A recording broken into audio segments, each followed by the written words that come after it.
Panalangin kay Santa Maria Magdalena.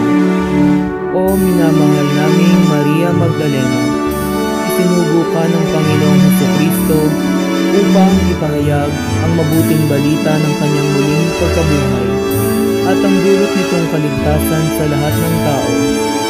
Dalangin mo sa Panginoon na aming matamo ang biyaya ng tunay na pagkakilala sa Kanya at sumaamin ang kagandahang loob ng Diyos upang mahalin namin siya katulad ng pagmamahal na iniukol mo sa Kanya.